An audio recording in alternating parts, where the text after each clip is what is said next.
Management को हम easy words में समझे तो जैसे कोई भी एक ऑर्गेनाइजेशन है, ठीक है, वो स्टार्ट हो रही है तो उसके लिए लोग होंगे उसमें जो काम कर रहे होंगे, राइट? जैसे कि एम्प्लॉयज हो गए, सीईओ हो गया, डायरेक्टर्स हो गए, जितने भी लोग होंगे उस मेंबर्स, मतलब जो भी ऑर्गेनाइजेशन में काम करेंगे वो मेंबर्स होंगे ऑर्गेनाइजेशन के, है ना? तो वो कुछ रिसोर्सेज को यूज करेंगे। रिसोर्सेज सच एज कैपिटल हो गई। कैपिटल वो अमाउंट होता है जो हम इनिशियली इन्वेस्ट करते हैं बिजनेस में स्टार्ट करने के लिए, ठीक है। कैपिटल रॉ मटेरियल हो गया जिसको हमने हमारा डील करना है हमें बिजनेस में, तो वो रॉ मटेरियल हम यूज करेंगे, प्लस हम लेबर यूज करेंगे। तो ये सब हो गई रिसोर्सेज। तो मेंबर्स जो है वो रिसोर्सेज को यूज करेंगे जिससे कि हम ऑर्गेनाइजेशनल के गोल्स को अचीव कर पाए। तो जो मेन मोटिव होता है ऑर्गेनाइजेशन का कि हमें ऑर्गेनाइजेशनल गोल्स को अचीव करना है, वो हम कैसे कर सकते हैं? जो मेंबर्स होते हैं, जो इंडिविजुअल्स होते हैं, वो एक प्रोसेस करते हैं रिसोर्सेज को यूज करने के लिए, और उस प्रोसेस को हम मैनेजमेंट कहते हैं। सो मैनेजमेंट एक प्रोसेस है जिसमें हम एक्टिविटीज परफॉर्म करेंगे, planning, organising, staffing, directing, controlling. और कौन कौन करेगा ये परफॉर्म? Members, organisational members. कैसे? रिसोर्सेज का यूज करके, कैपिटल इन्वेस्ट करके, रॉ मटेरियल्स खरीद के, लैंड लेके, ये सब चीजें यूज करके हम इस प्रोसेस को कंप्लीट करेंगे जिससे कि हम ऑर्गेनाइजेशनल के गोल्स को अचीव कर पाए। सो ये मेन मोटिव है ऑर्गेनाइजेशन का, और मैनेजमेंट हेल्प करती है इस चीज को अचीव करने के लिए। तो मैनेजमेंट क्या हो गया? एक प्रोसेस हो गया जो ऑर्गेनाइजेशनल गोल्स को अचीव करने के लिए हेल्प करती है। और ये सिर्फ गोल्स को अचीव नहीं करती ऑर्गेनाइजेशन के, ये गोल्स को अचीव करती तो है, प्लस साथ में ये इंश्योर करती है कि हम जो भी गोल्स को अचीव कर रहे हैं वो इफेक्टिवली हो और एफिशिएंटली हो। ये दोनों बहुत इंपॉर्टेंट टर्म्स है मैनेजमेंट में, अभी मैं आपको एक्सप्लेन करूंगी। तो पहले हम स्टार्टिंग से समझते हैं। अब जैसे मैंने बताया ये एक प्रोसेस है, प्रोसेस में एक्टिविटीज परफॉर्म करनी होती है ऑर्गेनाइजेशनल मेंबर्स को। कौन सी? इसे हम फंक्शंस भी कहते हैं, ऑफ मैनेजमेंट बोल दो। तो इसमें क्या क्या होता है? Planning, organising, staffing, directing and controlling. तो जो भी मेंबर्स होंगे ऑर्गेनाइजेशन के, वो इस प्रोसेस को परफॉर्म करेंगे, जितनी भी एक्टिविटीज इस प्रोसेस में है उनको परफॉर्म करेंगे।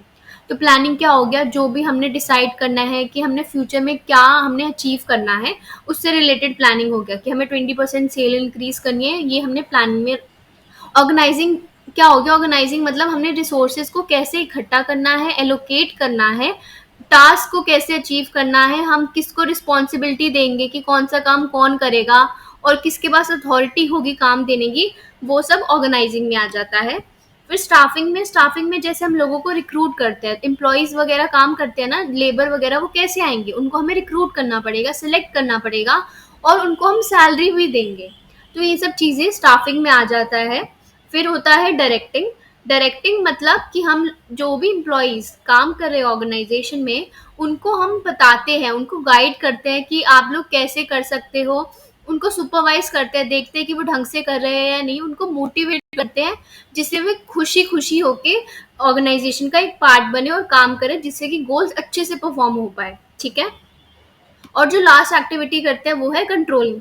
कंट्रोलिंग का मतलब है जो भी हमने प्लान किया, जैसे हमने प्लान किया था 20% हमें सेल्स में इंक्रीज लानी है, तो हम देखते हैं कि जो हमारा प्लान किया हुआ हमारा जो टारगेट था, क्या वो हम अचीव कर पाए हैं या नहीं। तो कंट्रोलिंग में हम देखते हैं कि हमने जो स्टैंडर्ड सेट किए क्या वो अचीव कर पाए या नहीं, और अगर नहीं कर पाए तो हम कैसे इम्प्रूव कर सकते हैं। तो ये सब कंट्रोलिंग का पार्ट हो गया, ठीक है।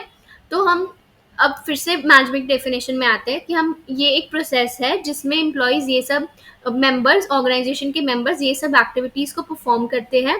तो वही लिखा है the efforts of organisational members. Efforts लगते हैं उनको ये एक्टिविटीज परफॉर्म करने में, ठीक है। तो इसको एक प्रोसेस बोल देते हैं। और फिर वो कैसे ये परफॉर्म करते हैं? Using organisational resources.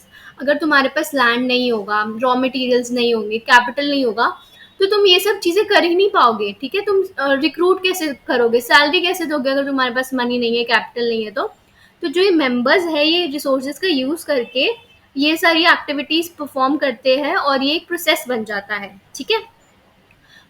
क्यों करते हैं? मेन ऑब्जेक्टिव क्या होता है ऑर्गेनाइजेशन का?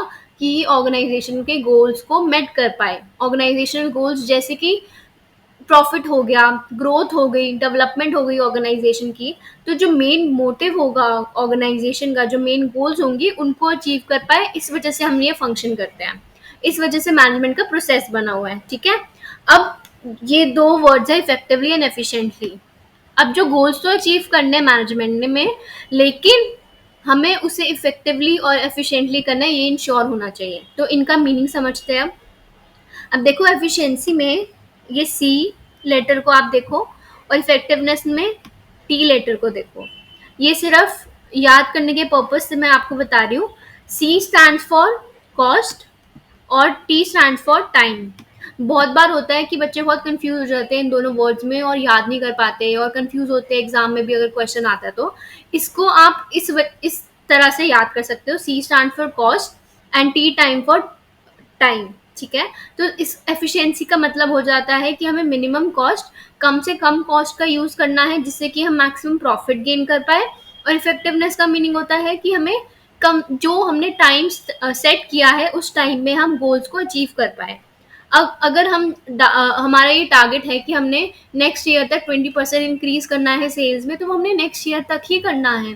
अगर हम 5 years बाद उस चीज को अचीव करेंगे तो उसका कोई बेनिफिट नहीं होगा, राइट। तो इस वजह से इफेक्टिवनेस होना बहुत ज़रूरी है, ठीक है। और एफिशिएंट होना भी ज़रूरी है। अगर हम लॉस करते रहेंगे, कॉस्ट को कवर नहीं कर पाएंगे, सस्ते में बेचेंगे, जितना अमाउंट अगर हमारा पेन का 20 रुपीज़ है और हम 15 में बेचेंगे तो कोई फ़ायदा नहीं है। तो हमें कम से कम कॉस्ट लगानी है जिससे कि हमारा प्रॉफिट मैक्सिमाइज हो पाए, ठीक है।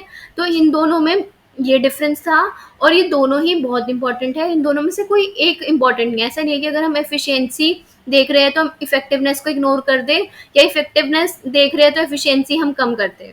ऐसा कुछ नहीं है, हमें इन दोनों के बीच में बैलेंस बनाना पड़ेगा ऑर्गेनाइजेशनल गोल्स को मीट करने के लिए। तो हमने क्या पढ़ा, मैनेजमेंट एक प्रोसेस है जिसमें लोग काम करते हैं। क्या काम करते हैं, ये सारी एक्टिविटीज परफॉर्म करते हैं, कैसे, रिसोर्सेज का यूज करके, जिससे कि ऑर्गेनाइजेशनल के गोल्स जो मेन मोटिव है उनको अचीव कर पाए, बट इन अ वे कि वो इफेक्टिव भी हो और एफिशिएंट भी हो, ठीक है।